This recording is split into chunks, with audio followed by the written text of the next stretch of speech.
Jadi saya dari Perisai Kebenaran Nasional beserta semua jajaran yang ada pada saat ini menyampaikan kepada yang terhormat dan yang mulia Bapak Presiden Joko Widodo Republik Indonesia, supaya apa yang telah Bapak lakukan untuk sebuah pilihan Bapak kepada Jenderal Listio Sigit Prabowo yang adalah Kapolri, benar-benar Bapak Kapolri mempertanggungjawabkan semua peristiwa yang terjadi di NKRI terkait dengan penegakan hukum secara nasional, dan bukti dia adalah pilihan Bapak Presiden.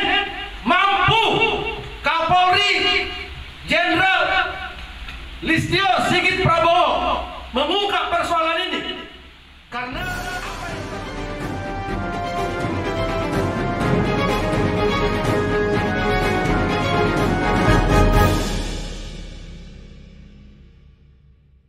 Assalamualaikum warahmatullahi wabarakatuh.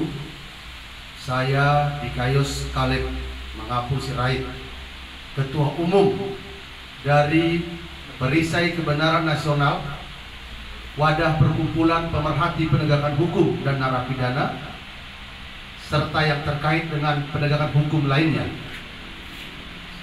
Terima kasih atas kehadiran para rekan-rekan media, rekan-rekan wartawan yang telah bersedia pada hari ini datang di tempat ini. Adapun pada hari ini kami dari Perisai Kebenaran Nasional berikut jajaran, ada beberapa para ketua DPP yang ada di barisan ini, yaitu Barisan Kebenaran, akan menyampaikan sebuah statement saya perihal telah terjadi insiden, telah ditembak saudara almarhum Brigadir Joshua Huta Barat pada hari Jumat tanggal 8 Juli 2022 di rumah dinas kediaman dari Kadif Propam Irjen Verdi Sambo. Adapun yang mau saya sampaikan adalah ini adalah hari yang ke-10 di mana saya dan jajaran telah mengamati sebuah jalannya upaya-upaya sikap tegas katanya oleh penegak hukum untuk mengungkap ini. Saya telah memerintahkan Sekretaris 1 Bidang Hukum Dak Sirait SH untuk mengambil beberapa pernyataan sikap. Ini media, baku tembak polisi di rumah Kadif Propam, pernyataan Kapolri jelas dan tegas. Lalu ada juga ini pernyataan Mahfud tentang kasus penembakan antar anggota Propam, jelas. Dan di sini ada pernyataan Ketua Komisi 3 DPR Selasa 12 Juni 2002, jelas. Dan di sini ada juga media yang telah memviralkan berita keluarga Brigadir J minta Jokowi bentuk tim independen karena sulit percaya kinerja tim sus. Dan di sini ada juga pernyataan Komnas HAM 14 Juni 2022, Kompaskom, Komnas HAM akan bergerak sendiri ungkap kasus polisi tembak polisi di rumah Kadif Propam. Dan di sini ada juga yang namanya pernyataan Karopenmas Humas Polri Selasa 12 Juni 2022, kasus polisi tembak polisi di Duren 3. Karopenmas Humas Polri ungkap dugaan motif pelaku. Karopenmas ini. Dan ada lagi di sini pernyataan Kapolres Metro Jakarta Selatan Selasa 12 Juli 2002, Republika, ya.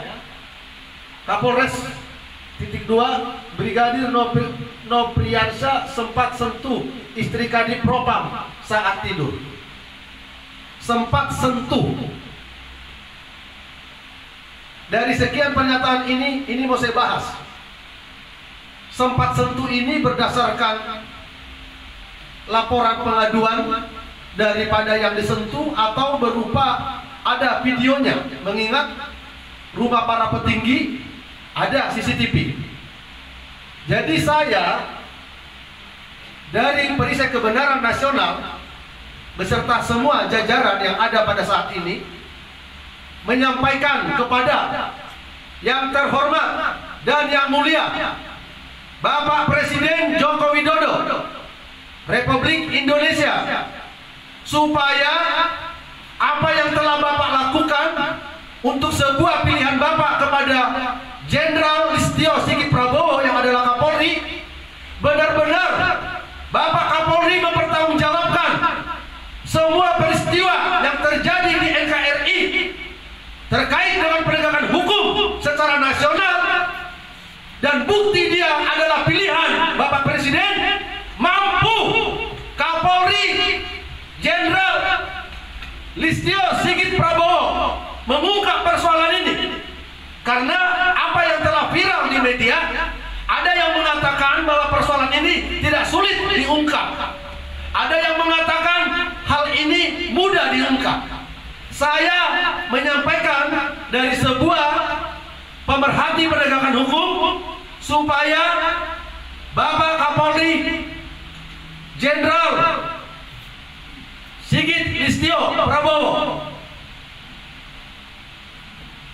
bisa menjelaskan kepada seluruh rakyat Indonesia peristiwa yang terjadi itu sebenarnya seperti apa. Saya diingatkan kepada tahun 1998 adanya kerusuhan besar-besaran secara nasional, di mana lengsernya Soeharto, ada banyak korban, ada ribuan yang telah meninggal dunia, ada karena terjebak dengan runtuhnya bangunan, ada karena kebakaran, ada karena pelecehan, pemerkosaan dan lain sebagainya. Dibentuk tim gabungan pencari fakta.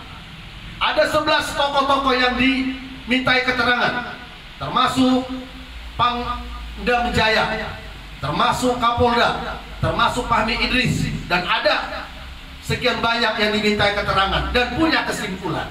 Persoalan penembakan Brigadir J adalah bukan persoalan dalam konteks kerusuhan, tetapi antar Polri. Karena antar Polri yang katanya baku tembak, saya kira nggak susah. Di kantor ini saya ketua umum. Apabila ada saya lihat sesuatu yang tidak pas, saya panggil, saya tanya kepada jajaran, apakah dia ketua DPP, apakah dia sekjen, apakah dia bendara umum, apakah dia sekretaris satu. Saya tanya, dia dengan hormat menjawab saya.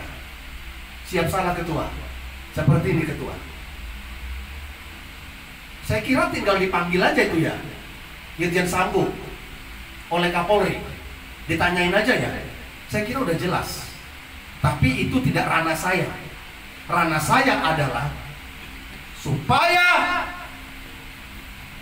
Polri bisa benar-benar menindak pelaku ini, bukan sekedar membuat suasana supaya jangan heboh. Jangan sampai ada sikap yang sekedar dibuat supaya tentram, jangan heboh. Gimana caranya? Sampai-sampai ada juga media yang telah menuliskan, memberitakan, wartawan juga tiba-tiba diduga dikuasai, diintimidasi oleh orang tak dikenal, lalu diambil HP-nya, lalu dikuasai perlengkapannya. Ini sebuah pelanggaran. Jadi saya kira saya mau menyampaikan bahwa saya merasa janggal pemahaman kami terhadap apa yang terjadi di sana.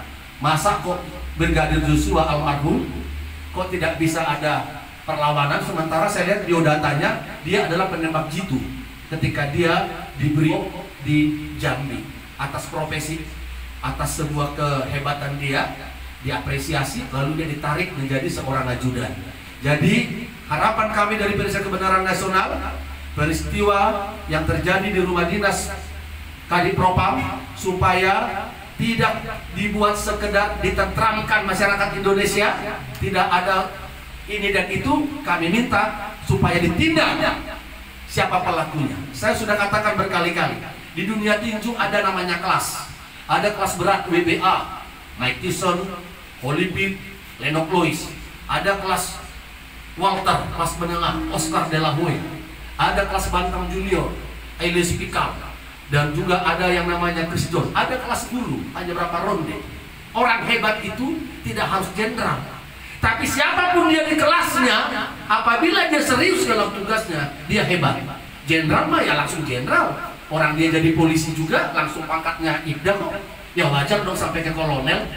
Tetapi bagi mereka yang pangkatnya, kata orang umum, bengkok 1 bisa jadi bengkok 2, bisa jadi bengkok 3. Bengkok 1 Pak, bentuk pangkatnya bengkok 2, bengkok 3, tapi dia tidak bengkok dalam tugas, wajib diapresiasi.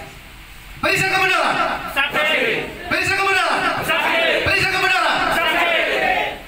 Seorang brigadir yang bentuk pangkatnya bengkok 1, bengkok 2, bengkok 3, tapi dia profesional dalam tugas, tidak bengkok dalam tugasnya, layak diapresiasi. Saya dengar, saya baca koran bahwa Brigadir J pemakamannya tidak berdasarkan kedinasan. Itu mereka yang punya wewenang, tapi itu juga dipertanyakan. Saya kira itu dulu statement saya, statement yang dimana yang paling saya tekankan, tindaklah pelakunya, jangan sekedar menentram-nentramkan situasi walaupun kita perlu tentram. Saya kira itu aja dulu.